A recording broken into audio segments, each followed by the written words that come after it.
ଆରେ କ୍ରିଷ୍ଣା ସକାଳୁ ସକାଳୁ ମନ୍ଦିରରୁ ଫେରି ବାହାରକୁ ଆସି ଦେଖିଲି ଯେ ଆଜି କେହି ପିଲା ଗାଁରେ ଦେଖାଯାଉନାହାନ୍ତି। ପଚାରି ବୁଝିଲି ଆଜି ଯେହେତୁ ଶିଶୁ ଦିବସ ତେଣୁ ସକାଳୁ ସକାଳୁ ସବୁ ପିଲା ସ୍କୁଲ ଚାଲି ଯାଇଛନ୍ତି। ତାପରେ ମୁଁ ବାହାରି ପଡ଼ିଥିଲି ଘରକୁ ଯିବାକୁ, କିନ୍ତୁ ବାଟରେ ବଳିଆ ଆସି କହିଲା ଯେ କାଲିର ଭିଡ଼ିଓଟି ଆସିନାହିଁ, ତେଣୁ ତାକୁ ମୋର ଭିଡ଼ିଓ ଦେଖାଇ ଦେଇ ମୁଁ ଚାଲି ଯାଇଥିଲି। କିଛି ସମୟ ପରେ ଶମ୍ଭୁ ସ୍କୁଲରୁ ଆସି ବାଦଲ ନାଁରେ କମ୍ପ୍ଲେନ୍ ଦେବାରେ ଲାଗିଯାଇଥିଲା। ତାପରେ ମୁଁ ଦୋକାନକୁ ଆସି ବସି ପଡ଼ିଥିଲି। କିଛି ସମୟ ପରେ ଦେଖିଲି ଯେ ହରି ଭାଇନା ସାମାନ ଧରି ଆସିଯାଇଥିଲେ। ଦୋକାନରେ ରୁଟି ସରିଯାଇଥିବାରୁ ହରି ଭାଇନାଙ୍କୁ କହି 2ଟା ରୁଟି ଆଣି ଫ୍ରିଜରେ ରଖିଦେଇଥିଲି।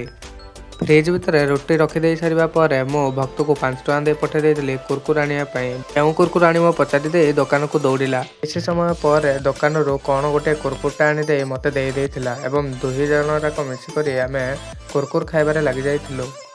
ଆମ ଦୁଇର କୁରକୁର ଖିଆ ସରିଛି କି ନାହିଁ ସେପଟରୁ ସ୍କୁଲ ପିଲାମାନେ ସ୍କୁଲରେ ମିଳିଥିବା ଚକୋଲେଟ୍ ଏବଂ ବିସ୍କୁଟ୍ ଧରି ଘରକୁ ଚାଲି ଆସିଥିଲେ। କିଛି ସମୟ ମଧ୍ୟରେ ବାଦଲ ମଧ୍ୟ ସ୍କୁଲରୁ ଫେରି ଆସିଥିଲା, ତେଣୁ ବାଦଲ ଏବଂ ଶମ୍ଭୁର ମ୍ୟାଟର ସଲ୍ଭ କରିବାରେ ଆମେ ସମସ୍ତେ ଲାଗିଯାଇଥିଲୁ। ଏପଟେ ଗୋଟେ ଆଇସ୍କ୍ରିମ୍ ବାଲା ଆମ ଗାଁକୁ ଆସିଯାଇଥିଲା, ତେଣୁ ସମସ୍ତଙ୍କଠୁ ପଇସା ଆଣିଦେଇ ମୁଁ ଆଇସ୍କ୍ରିମ୍ ଆଣିବାକୁ ଚାଲି ଆସିଥିଲି। ଆଇସ୍କ୍ରିମ୍ ବାଲାଠାରୁ ଆଇସ୍କ୍ରିମ୍ ଆଣି ସମସ୍ତଙ୍କୁ ଗୋଟେ ଗୋଟେ ଦେଇଦେଲି ଏବଂ ସମସ୍ତେ ମିଶି ଖାଇବାରେ ଲାଗିଯାଇଥିଲୁ।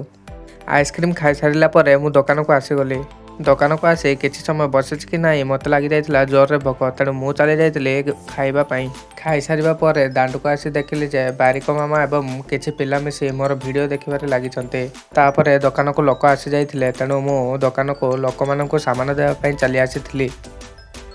ଯେହେତୁ ଖେଳିବା ପାଇଁ ଟାଇମ୍ ହୋଇଯାଇଥିଲା, ତେଣୁ ମୁଁ ଶୀଘ୍ର ସାମାନ ଦେଇ ବାହାରକୁ ବାହାରି ପଡ଼ିଲି ଖେଳିବା ପାଇଁ।